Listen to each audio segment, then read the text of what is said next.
¿Usted le parece que este mensaje de ayer del presidente Sagasti es solamente pisar tierra o con este mensaje de alguna forma nos está bajando las esperanzas en un momento en el que estamos viviendo el peor momento de la pandemia en nuestro país?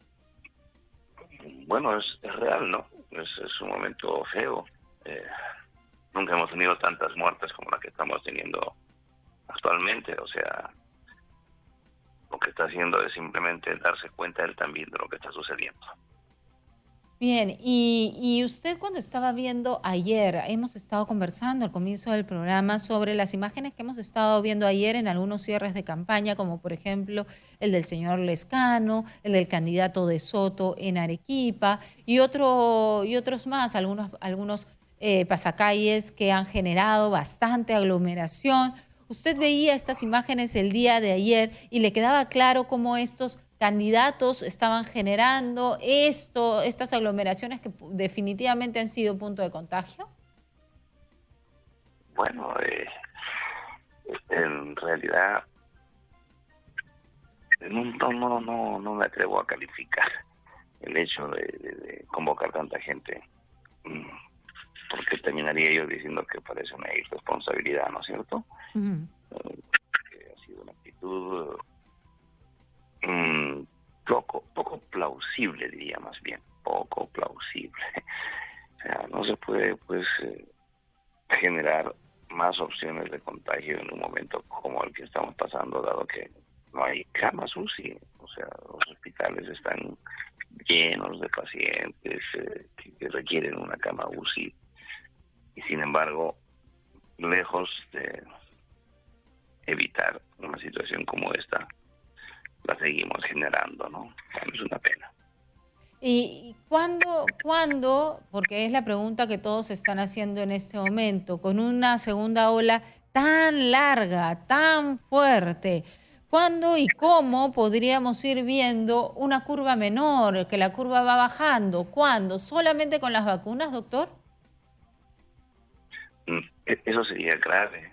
¿Por qué? Porque vacunas no vamos a tener sino hasta dentro de unos 7, 8 meses en forma más o menos aceptable. Pero la población, como repetidamente hemos dicho, se va a vacunar después de septiembre y quizás hasta el próximo año en forma más o menos importante. Mientras tanto seguirán vacunándonos gota a gota, ¿no? O sea, por grupos y por grupos y por grupos y apenas llegue vacuna seguirá siendo de la misma forma. Por lo tanto, no hay perspectiva de que esto mejore en absoluto, sino más bien continuará la situación tan lamentable como la que estamos viendo por un tiempo más o menos prolongado. Bien, porque, por ejemplo, tenemos la experiencia de Chile. Chile ha avanzado rápidamente con el tema de la vacunación, sin embargo, están pasando también por una segunda ola grave en la que han tenido que hacer cuarentena y lo que está sucediendo en Chile es claro. En Chile ha bajado mucho la necesidad de camas UCI para adultos mayores, que son los que ya pasaron por la segunda dosis y por el tiempo necesario para hacer anticuerpos en el organismo, y ellos ya no están acudiendo a hospitalización, ellos ya no están acudiendo a UCI. Sin embargo, tienen el sistema de salud lleno, no colapsado, pero bastante lleno y con mucha demanda de casos de adultos, ya no adultos mayores, sino adultos de 40 años, de 50 años, que están llenando ya UCI. Y eso es lo que aquí también podría comenzar a pasar con la vacunación de los adultos mayores, ¿verdad? Ciertamente que una vez que los adultos mayores estén más o menos protegidos, es un buen resultado, ¿no es cierto? O sea, sí, ya hemos logrado que los adultos mayores no lleguen a UCI, pero no son los únicos que están en riesgo. Luego vendrán los más jóvenes y los más jóvenes. Lógicamente, la cantidad de gente que se va infectando estará de acuerdo a la protección que tengan por los anticuerpos que genere la vacuna. El problema está en que el descuido de la población está también generado por la presencia ya de la vacuna en sí, no por el hecho de estar vacunados. Yo hace unos días comentaba en términos de decir, pareciera que la palabra vacuna hace que la gente se descuide. Ya hay vacuna, sí, pues ya hay vacuna, pero no la vamos a utilizar aquí en Perú. Y el virus no es que escuche la palabra vacuna y ya no quiere afectar a nadie. No es así. No es así. Mucha gente vacunada 2 o 3 días después de estar vacunada terminó infectándose en los centros asistenciales, especialmente trabajadores de salud, que ya me vacunaron y pareciera ser que no nos queda claro que la protección se va a dar después de 15 o 20 días después de la segunda dosis. Todavía no, la primera dosis se aplica a una cantidad de gente y a los días vemos, se infectan, van a casa y llevan el virus a casa. Entonces, la conciencia debe estar llena de la expresión, tranquilos, recién estamos protegidos después de 15 o 20 días de la segunda dosis, no cuando estamos empezando a vacunarnos, y menos aún cuando llega la vacuna a nuestros oídos, porque con eso no estamos protegidos. Estamos protegidos después de recibir la segunda dosis y quizás 15 o 20 días, por lo menos después de la segunda. Después de la segunda dosis. ¿Y eso no puede evitar que uno pueda trasladar el virus? Todo lo contrario, porque si se infecta y va a casa llevando el virus, las personas que tienen estas son las que van a sufrir las consecuencias, ¿no? Pues yo creo que repetir y repetir que la vacuna no es una solución inmediatamente de aplicada y en su primera dosis, sino después de 15 días o un poco más de la segunda dosis. Y recordemos que la vacuna no significa no me voy a infectar, significa que no fallezca y quizás esté protegido de un cuadro severo, pero no de no infectarme. Y entonces cuando me vacunan, todavía voy a seguir siendo un agente infectante y una persona que se pueda infectar. Ya, y ya hay información certera y corroborada de la duración de la vacuna, de la protección, de la inmunidad en el organismo. ¿Por qué? Porque hemos recibido muchos comentarios de, por ejemplo, pero la vacuna de Pfizer solamente funciona durante 6 meses y ya no más. ¿Cómo vamos a hacer si en 6 meses ya ni siquiera vamos a terminar de vacunar a todos los ciudadanos y ya hay que vacunar a los que primero se vacunaron? O si es 1 año o son 2 años. Todavía no se sabe cuánto tiempo va a durar esta protección en el organismo, ¿o sí? No se sabe cuánto va a durar la protección, pero lo que pasa es que lo que se está señalando está en relación a las variantes del virus y la velocidad con la que está mutando. Y entonces la preocupación está en ¿y qué va a pasar dentro de 6 o 10 meses que tengamos virus diferentes a los actuales, en lo que se refiere a variantes del virus? Ya los cuerpos no nos van a servir.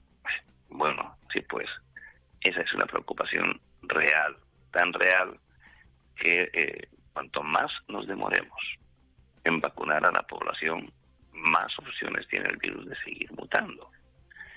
Y en algún momento, si la mutación es tan seria como pareciera que va a suceder, ya la vacuna no va a servir.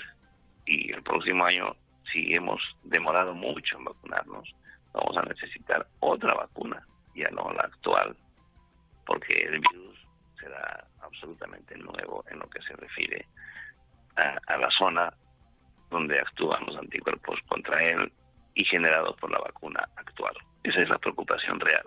Doctor, ¿qué va a pasar cuando el virus mute de tal manera que ya la vacuna no tenga ninguna eficacia debido a que los anticuerpos que forme ya no sirven para ese virus? Ah, caramba, sí, pues esa es la gran preocupación en el mundo entero. E inclusive, permítame, inclusive en Estados Unidos también andan preocupados en el sentido de que en algunos países no se logre una vacunación satisfactoria. ¿Por qué? Porque desde allí aparecerán nuevas variantes que fácilmente se distribuirán al resto del planeta.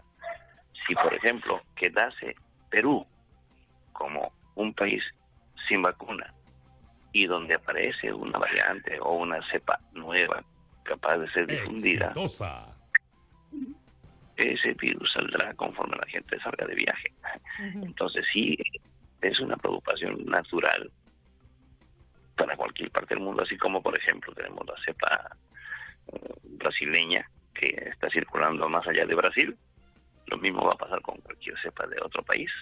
Por ejemplo, digo yo, la cepa peruana, que en algún momento circulará fuera de Perú, y cualquier otra, la sudafricana, la británica, o la que sea. Una mutación importante que Puede traiga cambiar. virus. Puede cambiar la situación y puede cambiar la proyección con respecto a la vacuna. Bueno, estamos pasando un momento muy difícil en nuestro país. Estamos hablando de más de 300 muertes diarias en la cifra oficial, pero en la cifra del SINADEF más de 1000 muertes diarias. Y en este contexto, esperando qué iba a hacer el gobierno, ha decidido extender las mismas medidas que estamos viviendo vigentes para enfrentar la pandemia a nivel nacional hasta el domingo 18 de abril. ¿Usted esperaba que sucediera esto? ¿Usted esperaba que cambien las medidas restrictivas, que regresemos a una cuarentena? Lo que pasa es que, como lo he dicho en otros momentos, la situación es dramática porque ambos, tanto el gobierno como la población, pareciera que no tenemos claro lo que está sucediendo. Digo esto porque el gobierno da medidas y la población las escucha a medias, pues, ¿no? A medias. Entonces no se cumple por completo la protección y la preocupación individual. Esto termina siendo un sálvese quien pueda ante las circunstancias que estamos pasando. Y lo digo porque simplemente ya no hay camas UCI. Ya no hay camas UCI. Entonces, si no nos damos cuenta que no hay camas UCI y no podemos llegar a los hospitales porque no hay camas UCI, ¿qué tendríamos que hacer para cuidarnos? Si ya sabemos las medidas son las únicas, no es que vamos a inventar algo más. Por ejemplo, sería lindo que nos digan, ¿sabe qué? Te tomes una copita de vino, con eso se protege. No es así, pues. No es así. No es la realidad. Situación es distanciamiento social, mascarilla bien utilizada y lavarnos las manos. Y eso no vamos a cambiar porque eso es lo fundamental. El distanciamiento social, no nos acerquemos mucho entre personas porque si no nos contagiamos. Y seguimos haciéndolo, nos seguimos contagiando. Usen bien la mascarilla. Vemos gente que camina con la mascarilla por debajo de la nariz o a la altura de la barbilla y por para abajo. Entonces, ¿qué más tenemos que decirle a la población? ¿Qué más tenemos que decirle a la gente? Doctor. Que no hay camas. Ajá. Sí, doctor, sí, para terminar, entonces, esas serían solamente las recomendaciones para el domingo 11 que tenemos que ir a votar. Si vamos con doble mascarilla, si vamos con el protector facial, con nuestro propio lapicero, con nuestro alcohol para lavarnos inmediatamente después de emitir nuestro voto, ¿vamos a estar bien? La verdad es que tenemos que hacer eso de aquí para adelante, no el día de las elecciones. ¿Por qué? Porque no hay medidas distintas a las ya mencionadas. Las medidas son esas. Y si no lo entendemos y seguimos llenando los microbuses, los centros comerciales, o lo que fuere, vamos a seguir infectándonos. ¿Por qué? Porque no hay otra medida. Cuando señalamos también que sería razonable los centros laborales tengan horarios diferenciados para que la gente no se pueda ver en los vehículos, bueno, está sucediendo lo que está sucediendo porque estamos copiando lo que pasa porque no tomamos las medidas que muchos especialistas en verdad recomendaban.